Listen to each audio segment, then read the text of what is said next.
Hello, this is Michaela or Studious Octopus, and I'm here today doing the Glossybox catch-up for the September 2017 UK Glossybox. It's been a little while since I've made a video. I think things have just gotten in the way, life, etc. So as usual, I'm just going to go through each item at a time and say what I thought about it now that I've actually had the 4 weeks to give it a go, rather than just my initial sort of ooh shiny new stuff impressions, and then talk about the box in general. So first off, we had the Scylla Gel Blender Clear RRP of $5.99, and this was just a standard sort of single size. I think everyone got the exact same thing. You could open it up and take it out of this quite nice, simple, fuss-free packaging, which I did like. I've also been using it to store it because it does say keep it out of direct sunlight. So putting it in here and then sort of turning it over so that's the side that's facing up, so it's covered from sunlight, is what I have been doing. And I've given it a couple of different goes, a couple of different times, and I do think I don't like it.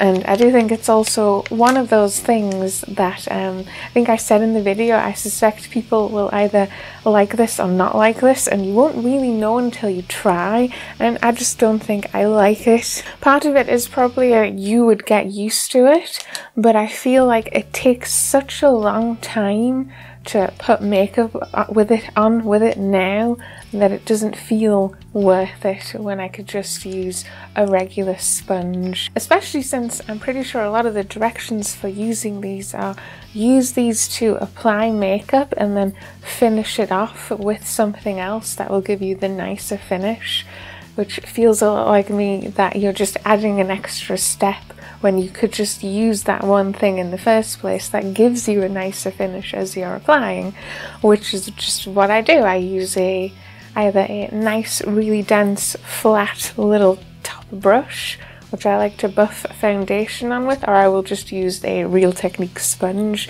and with those you can just use those to do the whole thing. So this feels like a bit of a waste of time, a little bit awkward, a little bit... yeah, it's just not for me. It's just not for me. But it was really interesting to try it, and it was something new. So I don't think I fault Glossybox for putting this in our boxes, because it's supposed to be about beauty discoveries. So we tried something new. I know I don't like this. That's fair enough. That's good to know. I suppose we could consider it. So next up was the Pixi by Petra Brow Gel, which, like I said at the time, super cute, but not super convinced it will be something I reach for over and over since it is clear. And I have honestly found that is true. I have a couple of times gone in and done my eyebrows with a powder or a pencil and then used this on top, and then I get this sort of lightly coloured, lightly sort of brow gel look that I like, which is that I have plenty of eyebrow hairs. I just tend to find I want to make them all a more uniform colour because I have some that are a bit too light, weirdly. But it's like in that instance, for me specifically, I could just use a coloured brow gel and again skip out that one extra step of using a coloured product and then a clear brow gel, or I could just use a colour brow gel, which is absolutely what I found. And yeah, I just know that I won't reach for this. I will reach for my brown tinted brow gel. I think this is just another, it's not bad, it's just not for me. So if you don't specifically reach for just a colour brow gel, you might find you like this. This will be for other people. It's not a bad product, it's a nice little product, it's nice and cute, it's not a bad price, it's just not for me. I would prefer if maybe they do a coloured one. If there was a Pixi by Petra brown brow gel, I would probably say that I loved it. This was £12 full size. Next up was the Mono Skincare Mono Firming Fiji Facial Oil. And I think this was the one where in my original video I got the price wrong. And that is because they've had a couple of different prices for this sort of these items, or not this specific item, but they've had different facial oils over time. Anyway, this facial oil here, I think it's £20 full size. This is the full-size one in 30 millilitres, but their full-size one that you will actually buy from them comes in much nicer packaging, which, as I've said before, does make a lot of difference in my opinion with the facial oil. Facial oil will seem really, really bad if you use it and it makes you break out, but a lot of the time I suspect that breaking out is just in using a little bit too much, rather than that it's bad for your skin. It's just that you kind of need to use a little. A little goes a long way. So, my actual feelings on using it. I really, really dislike how this smells. So it's called Firming Fiji and it says it's rose and patchouli, and I was kind of imagining something nice and light and yes, a bit floral and maybe quite fresh and a little tropical, but this just kind of smells like really strong, really musty sort of potpourri type smell, which I don't think is a fantastic smell in and of itself, but not just that, but that with facial products specifically, I don't think they should be very strongly perfumed. I find that really, really off-putting and really overwhelming, and I think for facial products, lightly perfumed, lightly smelling what they smell of, and this was just a bit too much, the smell, too strong for me, yes, which is a real shame because I actually think the facial oil portion, the way it makes my skin feel, is really, really lovely. It feels really moisturizing and hydrating and like it's doing good things for my skin. It just smells really, really bad. So I know that I will use this all up, and I really like facial oils, but I don't think I would buy this one again, simply because I do find the smell a bit overwhelming. Next up was the Taylor's 32 toothpaste, which was very interesting to try. I haven't used it all up, but I have been using it. So this is the Classic Mint Natural Whitening Toothpaste, and the whole point of this was that it was lots of natural ingredients, still a good toothpaste, still fluoride, which I really, really liked. The taste of this is interesting. It's because it doesn't have a sort of a traditional, clean, quite strong, straightforward mint toothpaste flavour.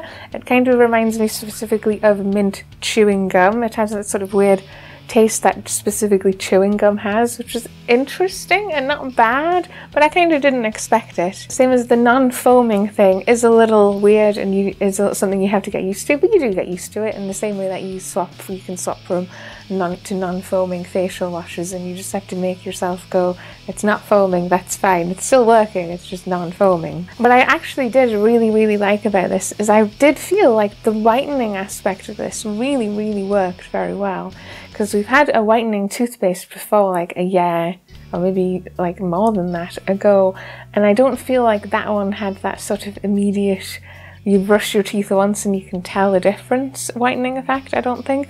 And that was more money anyway. But for how much this was, which I only think this was a couple of pound, £5, which yes, isn't the cheapest like toothpaste you could get, but I feel like I brushed my teeth the first time and I looked at my teeth and I could tell that they looked whiter, which I think is actually really cool. So actually I enjoyed having this, though yes, it's a beauty box, but you're giving me toothpaste. As I said, I suppose you could kind of see it in a it'll make lipsticks look nicer to wear kind of way, but yeah. And then last up I got the mini version, trial version of the Skin Fix hand repair cream, which was the item that was touted as being like a royal favourite / celebrity favourite, which is not something I personally so much care about. I care about whether the product is nice, and actually, to be fair, it is a very, very nice hand cream. It's very rich. It takes a little while to sort of sink into your hands, but once it is sunk in properly, they feel soft and they feel almost powdery, I think, but they feel very, very, very nice. We're not super keen on the scent of this, like the Fiji one. Didn't think it was that nice, but at least for this, it's a smell that is only really there in the moment as you're putting the hand cream on. After that point, I don't think you really notice it. Other than that, I think the only really big thing for me is that it's made in Canada, and it's like, I'm not sure I'm so bothered about buying a hand cream made in Canada when I could get some that are made like more locally. It's yeah, I suppose that's kind of I'm not sure I'm that fussed either way. It was nice, sure, but I'm tried other nice hand creams.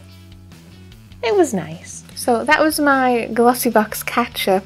I think out of all of them, it's like, while I had problems with lots of the items, I liked the toothpaste and I liked the facial oil. In terms of sort of product quality and product sort of genuinely worth using, I would probably say the facial oil was the best item in the whole box, but I still had problems with it. I think this is still a not perfect box, but I've had worse boxes. So our next box is going to be the limited edition either unicorn or mermaid box. We haven't gotten an email yet, or I haven't certainly gotten an email yet, asking sort of which one we want, or a survey or anything, so I don't know whether to expect that they are literally sort of sending them out at random or trying to do it based on like hair colour or something. Who knows?